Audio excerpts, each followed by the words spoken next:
Thank you very much. It really is indeed a pleasure to be here talking to you about particle physics.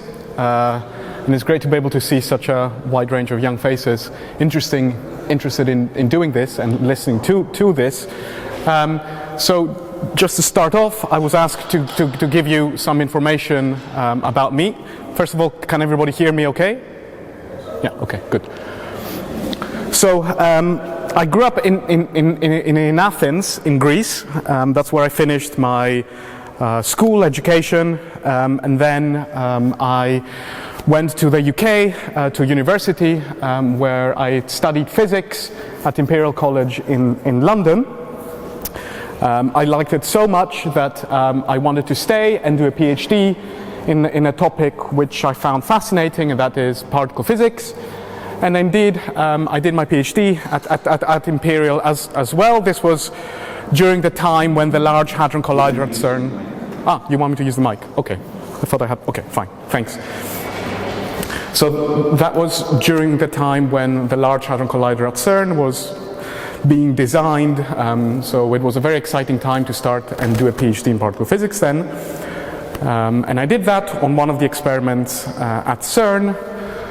However, after I finished that, unfortunately there was an accident in 2009 at the LHC, which meant that there was going to be a delay, so I wouldn't see any real data coming out of these experiments, which meant then that I changed and I went to an experiment that was producing data, and that was one of the experiments that were running at another large collider, maybe not as large as the LHC, but certainly one of the largest, that was at Fermilab in Chicago, where there's, before the LHC turned on, that was the most energetic collider that existed.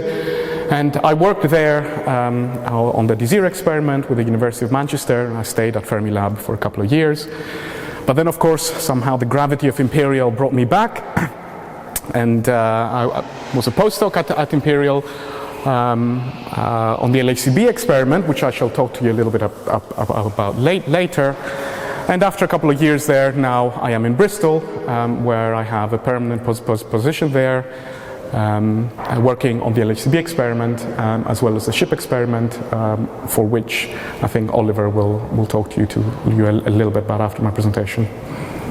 Okay, so that's a little bit about me.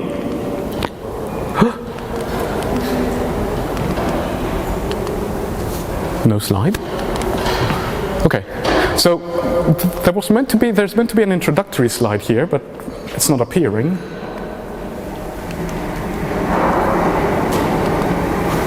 Okay, well, fine. So in principle, the slide that's not appearing should say that in today's course, so this course will follow on from Dr. Patel's and Dr. Shevchenko's course on particle physics.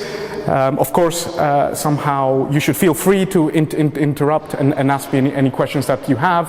I am here to make sure that you get something out of it. So any question goes. I strongly encourage you to do so.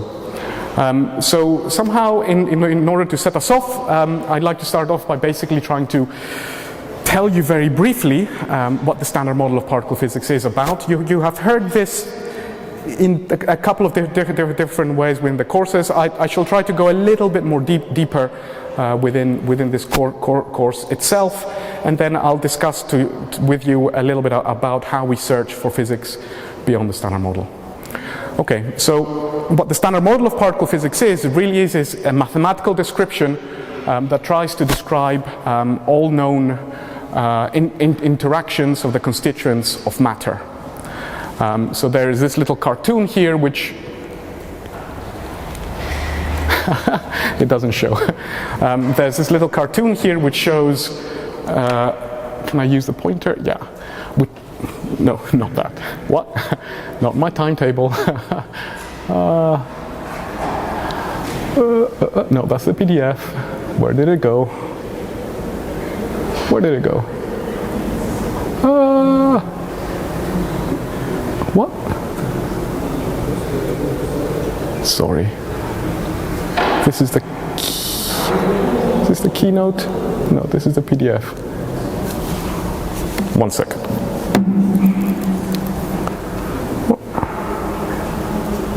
So keynote crashed.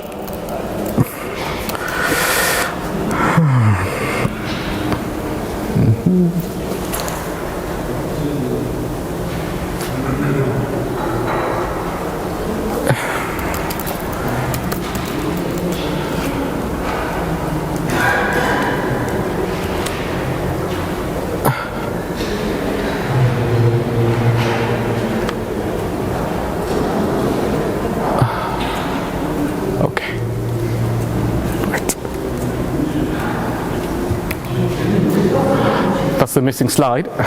Okay, so this is the missing slide. Yeah, so these guys here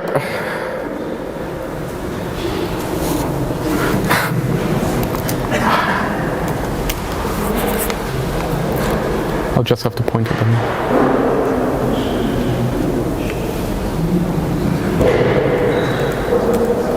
Okay, so these guys here are the various particles that take place in the standard model.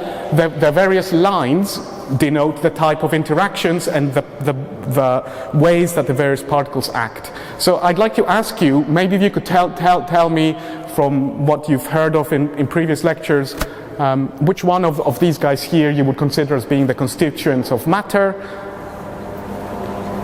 Could somebody tell me? Actually, the quarks and leptons, so it is the constituents of the matter. Yeah, that's absolutely right. Yeah, that's absolutely right. And therefore, these guys here, these weak bosons, the photon and the gluon, are somehow the particles that are responsible for exchanging the interactions between these constituents of matter. Now, the standard model itself, as we said, is a mathematical theory that tries to describe these interactions, and it's built on two main principles. Quantum mechanics,